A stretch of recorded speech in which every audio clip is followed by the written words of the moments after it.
waxaan ka hadlaynaa qof dadkoo dhan u mahadnaqayaan.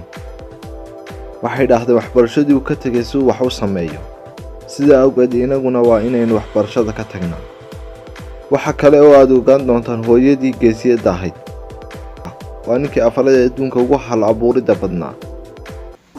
asalaamu calaykum waraxmatullaahi wabarakaatu. kusoo dhawaana channelkeena Ixsaan. maanta mowduucaynu ka hadlaynaa waxa weeyaan hal abuuriddii ama qisadii guusha Thomas Edison. aan ku bilowno barbaaritaankiisii. waxa uu dhashay 11 February 1847 Ohio, America uu ku dhashay. asalkiisu waa Holland buu ka soo jeedaa. waana qoyska waa qofkii 7aad ee ugu dambeeyay. waxuu ka caawin jiray dhegta. waxa la yidhaahdaa waa laga dhirbaaxay. hooyadii waxay ku aragtay waxaanay carruurta kale ku arag. wax kastana su-aalo ayuu iska weydiin jiray. iskuulkiisii waxa uu ku qoray xasuus qorkiisii inuu iskuulka necbaa sababo fara badan. ta koowaad, macallimiintiisu umay fasixi jirin inuu ra'yigiisa cabiro ama su-aalo badan weydiiyo. sidoo kale aabihiina muu jeclayn su-aalaha fara badan. waxyaabihii ugu xumaa ee uu sameeyey waxa uu ahaa 6 jir buu ahaa.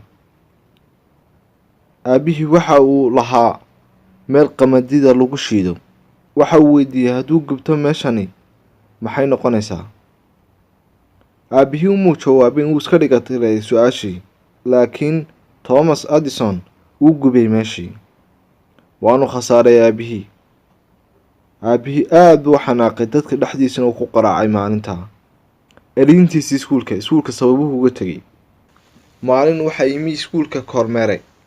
si aanu macallinka u fashilmin ayuu markiiba yidhi, ardaygaas waa saaqid, waxaana ma barto meeshanuu iska yimaadaa. Thomas Edison aad buu u ooyey, isagoo ooyow hooyadii ku noqday.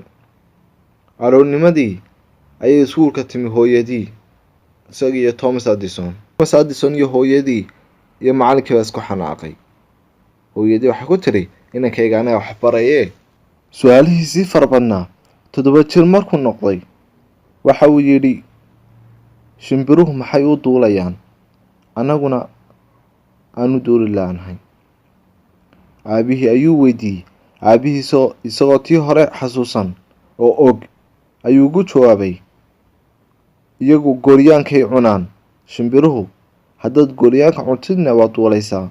waxau niyaddiisa ku yidhi, shaqaalada noo shaqaysa ayaan ku tijaabinaya. waanu ku tijaabiyey shaqaaladii. intuu soo kariyey cunto ugu soo dhex daray ayuu u keenay shaqaaladii. waxau sugayay intay duulayso, kadibna wuxuu islahaa ka daba cuno aduushid, laakiin way ku xanuunsatay. shakhsiyaddiisii Thomas Edison waxa huwaa dadka aada u fikira. sidaa awgeed macallinkiisu muu fahmin, weliba ardayda hortiisa ayuu ku qaraaci jiray. maalin ayuu macallinkii warqad u soo qoray waalidkii, isagaana loogu soo dhiibay. waxa uu keenay hooyadii. warqaddii markay akhrisay hooyadii ayuu weydiiyey waxa ku qoran. iyadoo isaga dhiirigelinaysa ayay ku tiri, waxaa ku qoran, waad caqli badan tahay. ardayda sidaa awgeed iskuul ka sareeya ka imka dhigato ayaan ku geynayaa. waxaa ku qornaa, inankaagu waa saaqid.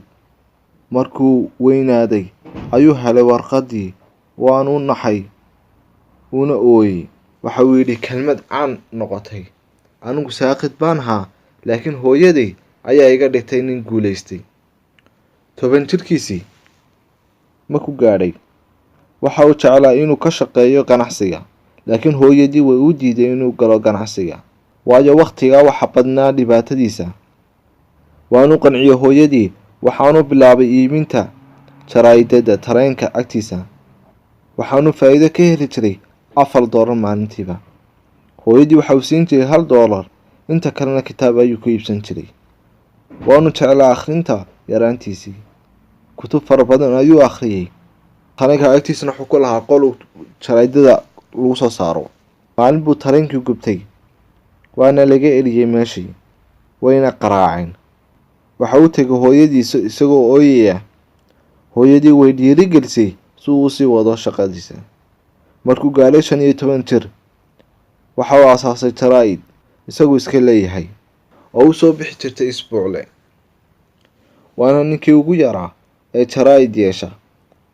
Waxa uu iibin jiray 200 oo koobi. Waxaanu akhriyay maktabadda xaafadiisa ku taala wixii buug yaalo oo dhan. Waxa uu jeclaa qoraalada ninka la yiraahdo Victor Hugo. waa nin Faransiis ah, waanu xifdiyey qoraaladiisa iyo sheekooyinkiisa. waxaanu akhrin jiray qoraaladiisa sheekooyinkiisa caruurta yaryar ee xaafadda ay wada degan yihiin. goormuu ikhtiraacay leerka? waxa uu ahaa 24 jir. hooyadii oo xanuunsanaysa ayaa la doonayay in qaliin lagu sameeyo. waqtiguna aad buu u dambeeyey oo habeenkii baa soo galayay. sida awgeed waxa uu dhakhtarkii yidhi waxaan la sugayaa intay qoraxdu soo baxayso.